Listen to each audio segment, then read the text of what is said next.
Tall, blonde, and blue-eyed Christian Hemroth is a laconic outdoorsman, 35 years old, who comes across as a laid-back ski instructor or a retired athlete, but is in fact a very astute businessman who owns a wilderness outfitting company based in Jongmok.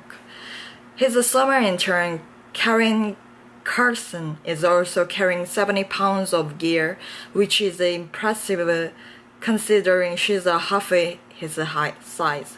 No way, says Christian. She's hauling 50 tops. It just looks big because she's a shrimp. Watch it, boss. She fires back. I may be small, but I bite. A college student in southern Sweden, Karen has been in Laponia only a few weeks, but she seems to be acclimating. Dark-haired with horn-rimmed glasses, she's a half Sami and proud of it. This place brings out the wild in me, she says, as we pull on boots, hoist our packs and prepare to move on. A Swedish Iron Man, an aging American reporter, and a semi-supergirl. To reach the interior of Sarak, the heart of Laponia, we've spent days scrambling over boulders crusted with lynchings of rusty orange, mint green, and yellow. We've thrashed through birchy forests whose leaves were turning yellow, grazed on blueberries and cloudberries, waded through boreal wetlands, sunk in quicksand up to our knees, and found recent tracks of bears and moose, all while searching for a trail that seems to exist only on official maps of the park. The few trails we have found are paths laid down by wildlife or traditional semi-reindeer herders who are permitted to graze animals in the park, having been here as long as anyone can remember, at certain.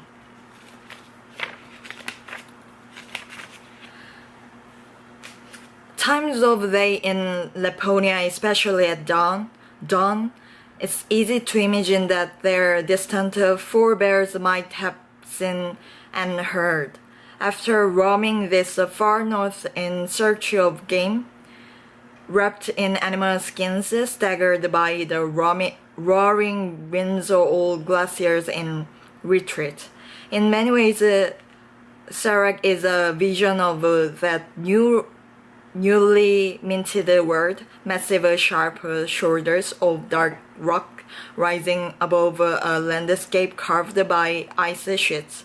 The latest one receded from northern Sweden some 9,000 years ago, so recently that the bedrock, relieved of its burden, is still rising up to 0.4 inch a year in a phenomenon geologists call isostatic rebound.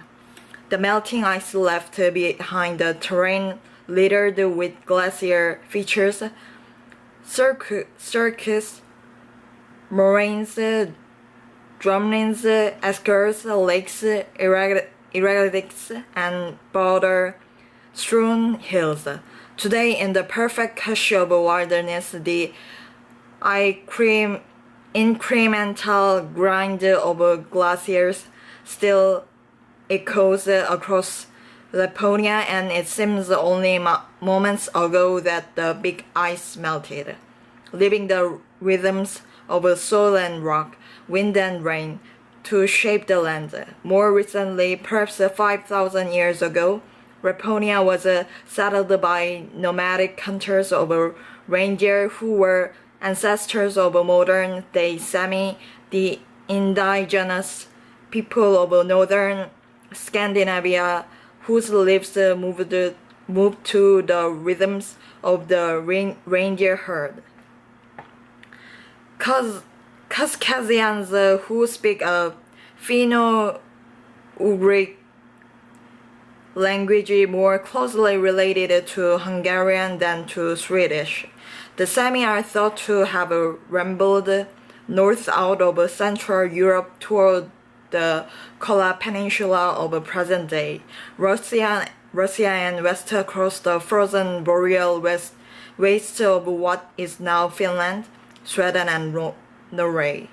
Judging from rock art and artifacts recovered in the Laponia region, reindeer defined the indigenous culture here from the very beginning, a legacy that can be traced in a continuous line to the Sami of today.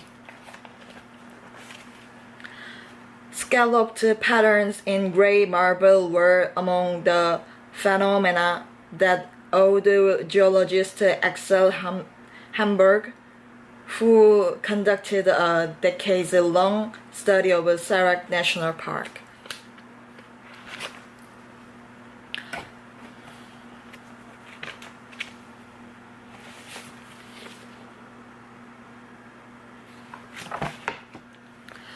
Only the indigenous Sami people may legally hunt moose in Laponia. As a result, the animals grow larger there than in other regions of Sweden. Upstream, the Spanonius Glacier in Sarek National Park below provides meltwater for the Novosozka River. Every season in Laponia brings a gift to the eye, whether a forest-fringed lake mirroring the sky in Modus National Park above, or a female rock ptarmigan in winter garb. Below, birch tops sway against the sky, wrote Sami poet Nils Aslak Bekipa. Everything remains unsaid.